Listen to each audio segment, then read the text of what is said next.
வெற்றிலை வராகி தாயின் வெற்றி வாக்கு இது. என் தங்கமே, உனக்கு நல்ல நேரமும் நல்ல காலமும் வந்தால் மட்டுமே இந்த மரகத லிங்கத்தை உன்னால் பார்க்க முடியும், உன்னால் தொட முடியும். இப்போது இந்த லிங்கத்தை நீ பார்த்து தொட்டிருக்கிறாய் என்றால் என்ன அர்த்தம்? உனக்கு நல்ல நேரமும் காலமும் கைகூடி வந்துவிட்டது. ஏன் என் மீது இவ்வளவு கோபம்?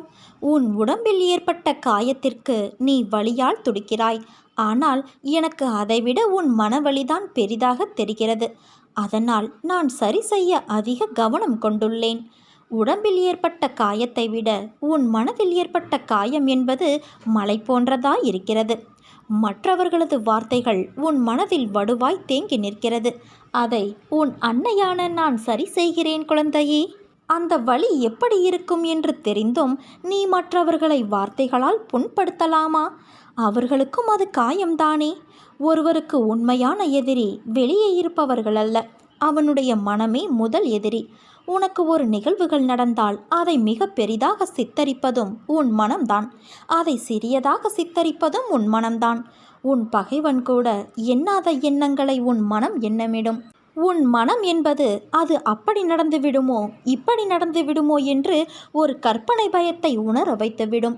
நீ நல்லது நினைத்தாலும் அதை உனக்கே வேறு முகமாக சித்தரிப்பதும் உன் மனம்தான். அந்த நிமிடம் மௌனமாக அதை கடக்க செய்து அந்த எண்ணத்தை துடைத்து எறி. இப்படி செய்தால் உன் மனம் என்பது உனக்கு பகைவனாக இல்லாது தோள் கொடுக்கும் தோழனாக இருக்கும். நம் மனம் நல்லது கெட்டது என எல்லாம் நிறைந்தவைதான். உன்னுடைய நல்லதை பிறருக்கு நல்லதாக மாற்று. கெட்டதை வென்று அதை உனக்கான நியாயத்தை உணர்த்தும் நியாயமான பாதையாய் மாற்று. இதற்கான அர்த்தம் என்ன என்பதை கூறுகிறேன் கேள். தீயில் கையை நீட்டினால் சுடும் என்பதை அறிந்து நீ கையை தள்ளி வைத்தாய் என்றால் அதை புரிந்து நீ நடந்தாய் என்பது அர்த்தம். அதற்கு மாறாக புரிந்தும் நான் கையை விடுவேன் என்று சொன்னால் அதற்கான பலனை நீ கடந்துதான் ஆக வேண்டும். ஒருவனுக்கு நல்லது கெட்டது என இரண்டும் தோன்றும். ஆனால் கெட்டதை நீ எவ்வாறு நல்லதாக மாற்றிக்கொள்கிறாய் என்பதில்தான் உன் உண்மையான முன்னேற்றம் அடங்கியிருக்கிறது. கெட்டதை நினைப்பது என்னுடைய குணம் அல்ல, அது அறநெறி அல்ல. என் அன்னை எனக்கு அப்படி புகட்டவில்லை என்று நீ நினைத்தால் உன்னிடம் தோன்றும் எல்லாமே நல்லதாக மாறும். உன் அன்னையின் பிள்ளையாகிவிட்டாய் நீ. உன்னில் இருக்கும் அனைத்துமே அறநெறிக்கு உட்பட்டதாக நீதி பாதையிலும் உலக நியதியிலும் வாழ வைப்பேன். உன்னிடம் உனக்கே பிடிக்காத குணங்களை நீ உணர்ந்து இருப்பாய். அதை நெறிப்படுத்தி எது நல்லது என்பதை உன் அறிவு உணர வேண்டும். அதற்காகவே சில நிகழ்வுகளை நான் உனக்கு நிகழ்த்தியுள்ளேன். அதனால் பயப்படாதே குழந்தையே. உன்னை நல்ல பாதையை பின்பற்ற வைப்பது என் கடமை. அதில்தான் எனக்கு ஆனந்தமும் கூட. இதயமே வெடித்து சிதறிவிடும் அளவிற்கு நீ பாரத்தை சுமந்து கொண்டு இருக்கிறாய். ஆனால் ஒன்றை நீ மறந்துவிட்டாய். அந்த இதயத்திற்குள் நான் சிம்மாசனம் போட்டு அமர்ந்துள்ளேன். நீ சந்திக்கும் தோல்விகள் உன்னை நிலை குலைய வைத்துள்ளது. உன் முகத்தில் ஒரு கலவரம். நாம் இந்த நிலையிலிருந்து மீண்டு வர முடியாதோ என்று, நம்மை இதே நிலையிலேயே அன்னை வைத்து விடுவாரோ என்ற பயம் உன்னுள் வந்துவிட்டது. இது உன் முகம் பிரதிபலிக்கும் கலவரத்திலேயே எனக்கு புரிகிறது. நீ படும் துயரங்களை நான் அறிய மாட்டேனா என்ன? அப்போது ஏன் தீர்வுகளை தரவில்லை என்றுதானே நீ கேட்கிறாய்? தீர்வுகளை உருவாக்கத்தான் நான் உன்னுள் வந்து அமர்ந்துள்ளேன். என்னை தூற்றுபவர்களுக்கே நன்மைகளை செய்யும்போது நானே கதி என்று சரணாகதியடைந்திருக்கும் என் பிள்ளையான உனக்கு நான் செய்ய மாட்டேனா? ஒரு வினாடியில் தலையெழுத்தை மாற்றும் சக்தி எனக்கு இருக்கிறது. ஆனால் அந்த வினாடிதான் இன்னும் தீர்மானிக்கப்படாமல் உள்ளது. ஏனென்றால் நான் கொடுக்கப் போகும் தீர்வு நிரந்தரமானது. சில விஷயங்கள் உனக்கு கூறியது போன்ற நிகழ்வுகள் இப்போது நடக்காமல் இருப்பதை நினைத்து உனக்கு உன் கோரிக்கைகளை நான் நிறைவேற்றவில்லை என தோன்றும். ஒன்றை புரிந்து கொள். நடப்பதை மட்டுமே தான் நான் உனக்கு கூறுவேன். உனக்கு கூறியது நிச்சயம் நிறைவேறும். உன்னை காப்பாற்ற உனக்கு பக்கபலமாயிருந்து உன்னுடைய பயணத்தில் நானும் பயணிப்பேன்.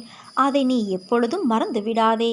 உன் மனம், புத்தி, எதிர்மறை சிந்தனை, பயம், கலக்கம், அத்தனை தேவையில்லாத தோற்றத்தையும் நான் வெளியே எடுக்கவே இத்தனை நிகழ்வுகளும் நடக்கிறது. கண்டிப்பாக உன் தேவைகள் பூர்த்தி செய்யப்பட்டு என் ஆசிர்வாதங்களோடு வந்தடையும் நாள் தொலைவில் இல்லை. மிக மிக அருகில் வந்துவிட்டது குழந்தையே. நல்லது நடக்கும், நல்லதே நடக்கும், நல்லது மட்டுமே நடக்கும். நான் உன்னோடுதானே இருக்கிறேன். எங்கும் எப்போதும் என்றும் என்றென்றும் இருப்பேன். வாழ்க்கை சுலபம் என்பது எண்ணமாய் நிறைந்திருக்க, விஷயங்களில் கடினமான சவால்கள் உள்ளே நிறைந்திருக்கக்கூடும். இதுவே கடினம் என்ற விஷயங்களுக்குள்ளே சுலபம் என உன்னையே உனக்கு உணர்த்தும் வண்ணமாய் ஒரு விஷயம் நிறைந்திருக்கக்கூடும். இதில் நீ புரிந்து கொள்ள வேண்டிய விஷயங்கள் நிறைய இருக்கிறது. கஷ்டம் என நீ உணரும் விஷயத்தில் உன்னுடைய பங்களிப்பு, உழைப்பு என உன்னிடத்தில் உள்ள எல்லா வகை நேர்மறை விஷயங்களிலும் உன் புத்தியில் சங்கமித்து இருப்பாய். மனதை சஞ்சலப்படாமல் ஒரே நிலைப்பாட்டில் வைத்து இருப்பாய். அதனால் நீ செய்யும் விஷயங்களில் உன் கவனம் அதிகமாக இருந்தால் உனக்கு கடினம் என தோன்றிய நிகழ்வுகள் கூட சுலபமாக முடியும். இதுதான் வாழ்க்கை. நீ நினைப்பது ஒன்று, நடப்பது வேறொன்று. நினைப்பதற்கும் நீ காரணமில்லை, நடப்பதற்கும் நீ காரணமில்லை. எல்லாம் ஏற்கனவே இதுதான் என்று நிர்ணயிக்கப்பட்டது. சில நிகழ்வுகளை கூறி புரிய வைக்கலாம். சில நிகழ்வுகளை உணர்த்திய பிறகுதான் புரிய வைக்க முடியும். அதனால்தான் நான் அவ்வாறு செய்தேன். தவறுகள் நடப்பது இயற்கைதான். ஆனால் அந்த தவறை மீண்டும் செய்வதுதான் பெரிய தவறு. உன்னிடம் நான் 1000 முறை கூறியிருக்கலாம். ஆனால் உனக்கான நேரத்தில் சரி எது என முடிவெடுப்பது உன் தலையெழுத்தின் பங்கான உன் விதிதான். அதனால் நீ எதற்கும் கலங்காதே. உன்னோடு உன் அன்னையான நான் இருக்கிறேன். என் மீது ஆணை வைத்து உன் சஞ்சலங்களை நீ என்னிடம் சமர்ப்பித்துவிடு. அனைத்தையும் நான் பார்த்து கொள்கிறேன். நினைத்த ஒன்று நடக்கவில்லை என்றால் நீ நினைக்காத அளவுக்கு வாழ்வில் உனக்கான சந்தோஷம் வெற்றியாய் அமையும். என் அருள் உனக்கு பரிபூரணமாக கிடைக்கும் குழந்தையே. நீ அடைய நினைத்த இலக்கை அடையும் வரை கல் வந்தாலும் சொல் வந்தாலும் கலங்காமல் முன்னேறு. அனைத்திற்கும் பதில் சொல்லும் உன் வெற்றி. முன்னேறி செல்லும்போது காதுகளை மூடிக்கொள். இல்லையென்றால் உன் காதில் விழும் வார்த்தைகளாலேயே நீ வீழ்ந்து விடுவாய். உன் வாழ்வில் நடக்கின்ற நடக்கப் போகின்ற அனைத்தும் நல்லதோ வழிகள் மிக்க சூழ்நிலையோ என் கையிலிருந்து அது தரப்பட்டது. வழிகள் சூழ்நிலை என்றால் நீ பயப்படாதே, கவலைப்படாதே. அதில் உனக்கு நன்மை கண்டிப்பாக இருக்கும். உன்னை மனவேதனையிலும் குற்ற உணர்விலும் ஒருபோதும் நான் உன்னை தவிக்க விடமாட்டேன். உன்னை என் உயிரான குழந்தையாய் நான் கவனித்து வருகிறேன். உன் வாழ்க்கையில் கடந்த காலம் உனக்கு வழி தந்து இருக்கலாம். அதில் பாடங்களை நீ கற்றுக்கொண்டு இருப்பாய். ஆனால் இப்போது அதில் உனக்கு உள்ள குற்ற உணர்வும் அது உன் வாழ்க்கையின் நிம்மதியை பாதிக்குமோ என்று உன் அஞ்சுதல் என்னை கவலையில் ஆழ்த்தியிருக்கிறது. தவறு செய்வது இயல்பு. தவறு என்பதை விட இது சரிதானா, நமக்கு இது ஒத்துப்போகுமா என்று யோசிக்காமல் எடுத்த முடிவு இன்று உன்னை இந்த துயரத்தில் ஆழ்த்தியிருக்கிறது. அதனால் வாழ்க்கையில் வெற்றியிடம் உருவாகியுள்ளதாய் நினைக்கின்றாய். குழம்பாதே குழந்தையே. உனக்கான செம்மையான வாழ்க்கை வரப்போகிறது. அப்போது உன் வாழ்க்கையில் குற்ற உணர்வுகளும் பயமும் இருந்த தடம் தெரியாமல் மறைந்து போகும். நான் உன்னோடு இருக்கையில் நீ ஏன் கவலை கொள்ள வேண்டும்? உன் அம்மாவாகவும் உனக்கு ஒரு நல்ல வழிகாட்டியாகவும் உன்னோடு இருந்து உன்னை நான் எப்போதும் வழி நடத்துவேன். இங்கே எந்த கிரகத்திற்கும் வலு கிடையாது.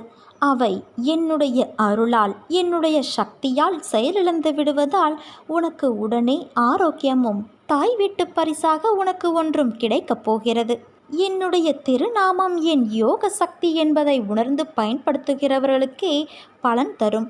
உன்னை போல என்னையே சிந்தித்து எனக்காக தன்னையே அர்ப்பணித்து உண்மை அன்போடு என்பால் லயமாகிறவர்களுக்குத்தான் நான் பலன் தரக்கூடிய கற்பகத் தருவாக, காமத்தேனுவாக இருக்கின்றேன்.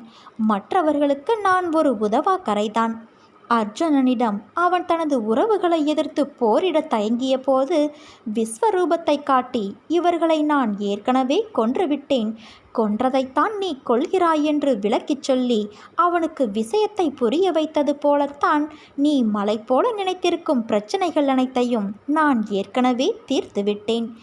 எத்தனை முறை சொன்னாலும் நீ அந்த பயத்திலேயே இருப்பதால் தீர்த்த பிரச்சனையை தீர வேண்டும் என தொடர்ந்து வேண்டிக்கொண்டே இருக்கிறாய்.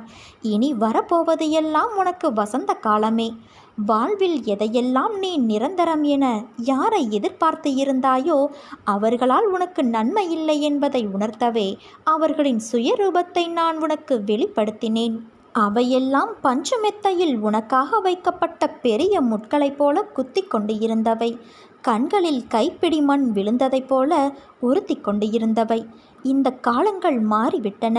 இனி உனக்கு வருவது எல்லாம் வசந்த காலம். நான் உன்னை தாங்கிக் கொண்டு இருக்கிறேன் என்பதை உணர்த்துவதற்காக பலமுறை உன் கோரிக்கைகளை நான் நிறைவேற்றி தந்தேன். இக்கட்டான நேரங்களில் எல்லாம் உன்னோடு இருந்து உன்னை நான் காப்பாற்றினேன். நீ கூப்பிட்ட நேரத்தில் எல்லாம் பதில் குரல் கொடுத்தேன். உன் பிரச்சனைகள் ஒன்றும் உன்னை செய்துவிட முடியாது. பெரிய துன்பம் எதுவும் இனி உனக்கு வந்துவிடப் போவது இல்லை. விரைவில் நீ கேட்ட யாவற்றையும் என்னை நினைத்து கொண்டு மகிழ்ச்சியோடு நிம்மதியோடு நீ அனுபவிக்கப் போகிறாய். உனக்கு ஒரு விஷயத்தை நான் சொல்கிறேன் கேள். நான் உன்னோடு எங்கும் எப்பொழுதும் இருக்கின்றேன். நீ சிறிதும் கவலை இல்லாமல் இரு. எந்த ஆபத்திலிருந்தும் நீ முழுமையாக காப்பாற்றப்படுவாய். அதில் உனக்கு எந்தவித சந்தேகமும் வேண்டாம். ஒவ்வொரு வினாடியும் நான் உன்னோடு இருக்கிறேன். நீ தனியாக நடப்பதாக நினைக்கிறாயா? உன் பாதை என்னால் வடிவமைக்கப்பட்டது. நான் உன் வாழ்க்கையை உருவாக்கியவள். நீ சிந்தும் கண்ணீர் வலிகளை நான் உணர்வேன். நானே மருந்தாகவும் நானே உன் படைப்பாளியாகவும் இருக்கிறேன். என் கண்களை நன்றாக உற்றுப்பார். உன் வலிகளை மௌனமாக குணப்படுத்தி உனக்கான நல்ல நேரத்தை நான் உருவாக்கி கொண்டு இருக்கிறேன். நான் உன்னை பாதுகாப்பேன். உன் மீது அன்பாக இருக்கின்றேன். என் அனுமதி இல்லாமல் இங்கு எதுவும் நடக்காது குழந்தையே. எவரும் எதையும் உனக்கு செய்யவும் முடியாது. நான் எந்த தீங்கையும் உனக்கு செய்ய விடமாட்டேன். நீ நம்பிக்கையோடு இரு. நல்லதே நடக்கும். இது உன் வெற்றிலை வராகி என்னும் இந்த வெற்றி வராகியின் சத்திய வாக்கு.